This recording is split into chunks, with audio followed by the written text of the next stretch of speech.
आज हम बात करेंगे रॉल्स लॉ के बारे में। Rawls law is a part of colligative property. Colligative property क्या है? वैसी प्रॉपर्टी जो डिपेंड करती है number of moles of solute present in aqueous solution. तो रॉल्स लॉ क्या कहना चाहता है? तो let us C Rawls law.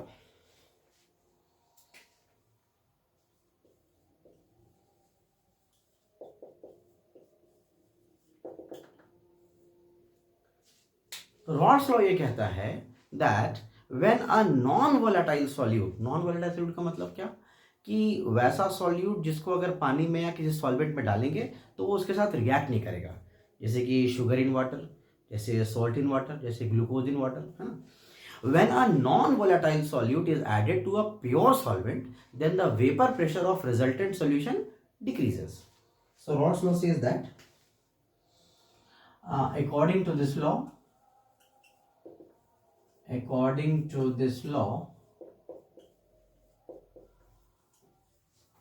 when a non-volatile solute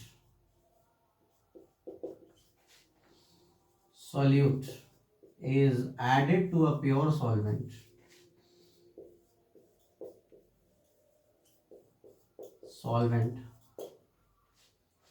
then the vapor pressure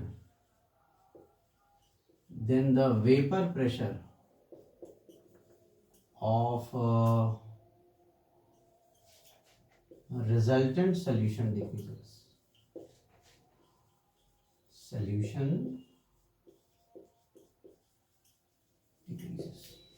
यहां पर एक वर्ड मैंने यूज किया है, वेपर प्रेशर। क्या होता है वेपर प्रेशर? सपोज दैट हमारे पास एक कंटेनर है और उसमें हमने थोड़ा सा पानी ले लिया है और पानी को हमने यहाँ गर्म किया फ्लेम से, है ना।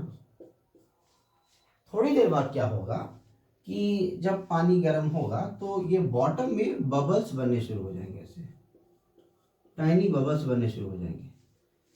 थोड़ा और जब पानी गर्म होगा तो ये बबल्स ऐसे सरफेस पे आने लगेंगे, जिस प्रेशर से bubble bottom of the container से सरफेस ऑफ लिक्विड पे आएंगे उसको हम लोग क्या कहेंगे? Vapour pressure. तो वेपर प्रेशर क्या होता है भाई? अगर हम डिफाइन करें बेसिकली वेपर प्रेशर को, तो वेपर प्रेशर क्या होता है? तो वेपर प्रेशर क्या होता है? हमने कहा कि it is the pressure exerted by vapors of the liquid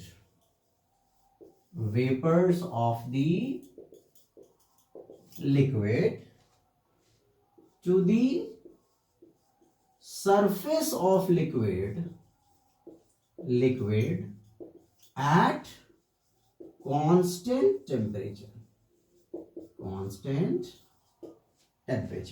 मतलब कि pressure exerted by vapours of liquid to the surface of liquid, यानी कि कोई लिक्विड मॉलिक्यूल अपने लिक्विड के सरफेस पे जो प्रेशर एक्सर्ट करता है at constant temperature, that is called vapour pressure. अच्छा, इसका मतलब क्या कि जो लिक्विड जल्दी वेपराइज करेगा उसका वेपर प्रेशर ज्यादा होगा और जो लिक्विड लेट से वेपराइज करेगा उसका वेपर प्रेशर क्या होगा? कम होगा।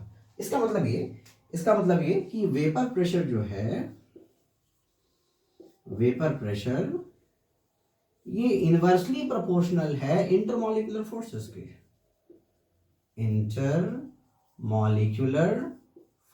के। इसका मतलब जितना ज्यादा इंटरमॉलिक्यूलर फोर्स ऑफ अट्रैक्शन होगा, जैसे कि polar liquids like water, like alcohol, उसका वेपर प्रेशर उतना ज्यादा होगा। और जितना weak intermolecular force of attraction होगा, जैसे एसीटोन, जैसे केरोसिन, जैसे पेट्रोलियम, हाँ, these have higher vapor pressure. Okay, so Raws law said what? When a non-volatile solute is added to a pure solvent, vapor pressure of resultant solution decreases. So if you look after the Raws law can be studied in two conditions. So let us see Raws law case 1 and Raws law case 2. Now let us see Raws law case 1.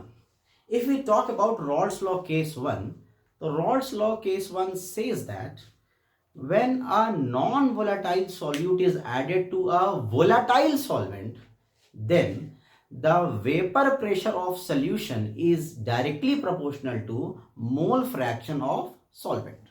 So Rod's law case 1 is given for Rod's law case 1 is given for non-volatile solute added to a volatile solvent. Okay, so when a non-volatile solute, I am writing NVS, non-volatile solute, is added to a pure solvent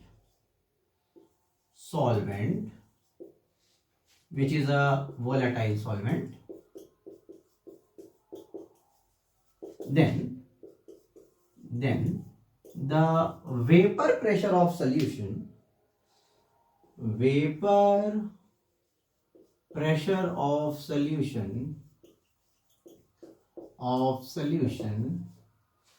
is directly proportional to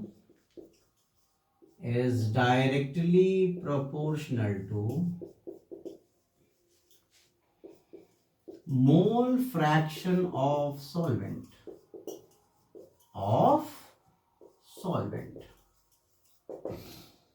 अगर इसी statement को हम mathematically लिखें तो कैसे लिख सकते हैं?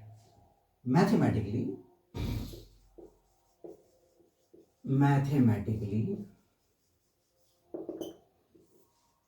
vapor pressure of solution PS directly proportional to mole fraction of solvent.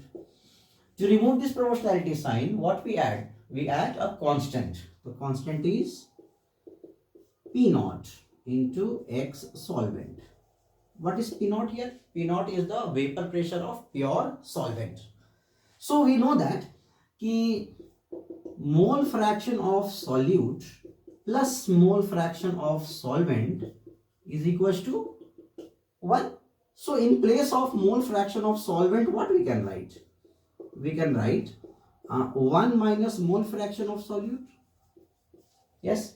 So if we expand this, so PS is equals to P naught minus P naught into X solute. If we rearrange it, we'll finally get P naught minus PS by P naught is equals to mole fraction of solute.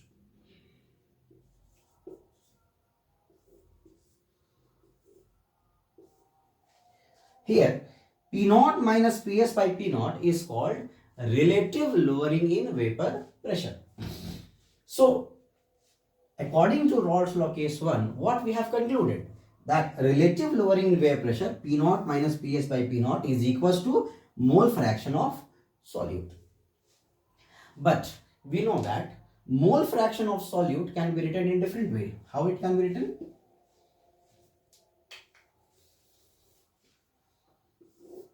So mole fraction of solute can be written as number of moles of solute divided by number of moles of solute plus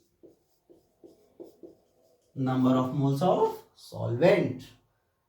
But if we consider that the solution is very, very dilute, if the solution is very, very dilute, it means that number of moles of solute is very less as compared to number of moles of solvent. So if we consider very dilute solution, in that case number of moles of solute is very, very less than number of moles of solvent. So in that case we can neglect this number of moles of solute from denominator. So therefore neglecting number of moles of solute from denominator. So what we got finally? We got mole fraction of solute is equals to number of moles of solute by number of moles of solvent. But we know that number of moles of solute is equals to mass of solute by molecular mass of solute. Similarly, number of moles of solvent is equals to mass of solvent by molecular mass of solvent. So we can put the data. So mass of solute by molecular mass of solute, mass of solute, mass of solvent by molecular mass of solvent. So in place of mole fraction of solute, we can put the entire thing in this equation. So we can simply write relative lowering in vapor pressure is equals to mass of solute into molecular mass of solvent divided by molecular mass of solute into mass of solvent. This is the expanded equation of the relative lowering in vapor pressure as per derived according to Raoult's law case 1. With this help of this expanded equation, we can calculate molecular mass of non-volatile solute. If the variables are given in the equation, we can calculate any of the factor which is not given. Suppose if PS is not given and P naught is given and rest of the thing is given, so we can easily calculate by simple calculation. So this is Raoult's law case number 1, when a non-volatile solute is added to a volatile solvent.